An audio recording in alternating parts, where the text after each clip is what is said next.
Good afternoon. In this case, good morning. One sober to another.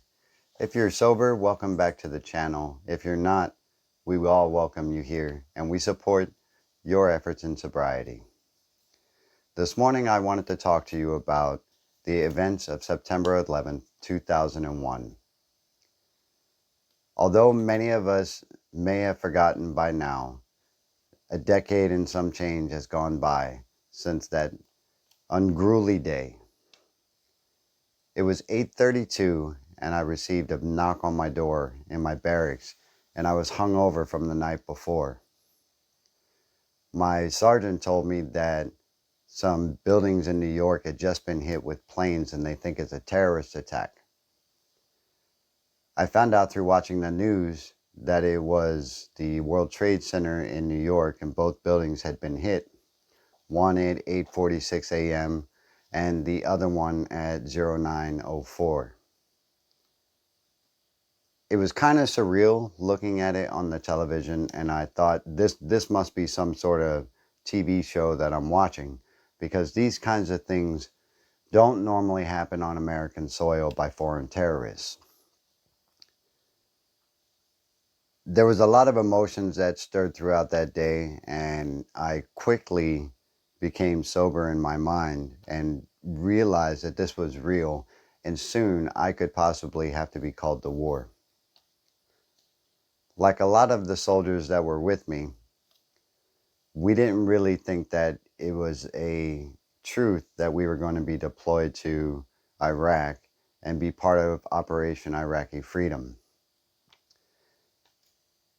Now, just a quick backtrack on the morning of September 11, 2001, throughout both buildings being hit and being dropped to the ground, 343 firefighters lost their lives. 2,977 civilians died that day. One, which was close to me, I won't mention it because it's a little bit deep, and that would be a whole nother video and a waste of this purpose in this video. 69 police officers died, along with several other emergency responders. When I did deploy throughout that phase of war, and all the way up through 2004 when the war was declared won, we lost over 4,000 soldiers. Why do I say that? Because the ones that did return, not only their family members, but then themselves, a good portion of them developed substance abuse issues with alcohol or with drugs. And as a matter of fact, 50% were diagnosed with some sort of substance abuse or disorder. 22% of that was alcoholism. That's a lot of numbers to digest this first thing in the morning. And what I would like you to do, sober or not, at 0846, I'd like you to take a moment of silence. And again at 0904. It is our duty and patriotism to show that respect for the fallen of that day, and to not forget that, and to not let them die in vain. I put together a short reel of videos, some of which include the Operation Shock and Awe in Operation Iraqi Freedom, which was the initial surge into Iraq and the morning that war had actually started. I also put together for you some videos of the first responders of 9/11 actually responding and their responses to the events of that day. Some of the images are disturbing, so if you are sensitive or you have PTSD, post-traumatic stress disorder, or any of those kind of symptoms, it's okay if you don't watch, but don't forget. I hope you all have a nice day, and I hope this video finds that each of you are doing well throughout the crisis that we're now experiencing with the COVID pandemic, as well as the Black Lives Matter movement in the United States based off of police violence and the protests that are ongoing. Be safe, be well, God bless you, and I hope that you take a moment to remember the ones who've fallen on September 11th, 2001. One sober to another. I'll see you in the next one.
People 2 floors above me to the top of they all died. And 2 floors below me, they all died. And just that little area we were in, the 14 of us survived. So how do you explain that? Yeah. Others weren't so lucky. Engine 16 Ladder 7's Captain James Doddy. No one expected it. It happened. The call went out. We answered the call. The guys went down there to do the best they could. They put themselves in harm's way, which is what they took an oath to do. And with all good faith and honor, they went about their work. And unfortunately, the towers came down and we lost them. At this hour, American and coalition forces are in the early stages of military operations to disarm Iraq, to free its people, and to defend the world from grave danger.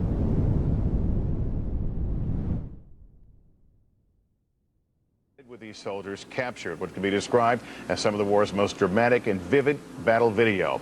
Earlier I spoke with Craig about this battle and the gripping frontline images.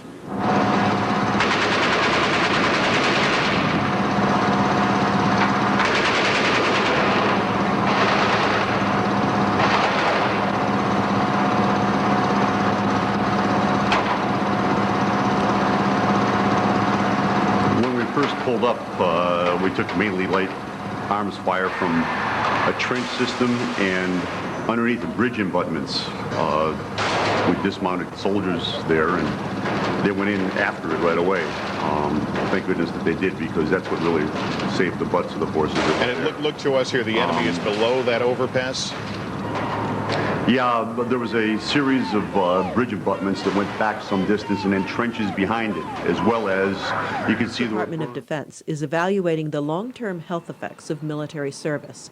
Military health researchers have compared the alcohol use of U.S. troops before and after going off to war. Isabel Jacobson says she and her colleagues noticed there were some serious problems.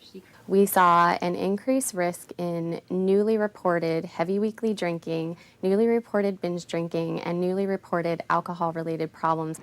More than 48,000 servicemen and women responded to a questionnaire that asked specifically about alcohol abuse. The researchers found that female service members, military personnel of either sex under the age of 20, as well as citizen soldiers, not usually sent off to foreign wars, were most likely to experience alcohol problems when they returned home from combat. The citizen soldiers, who are most often in the U.S. National Guard and the reserves, are 50% more likely to develop drinking problems than others who do not go to war.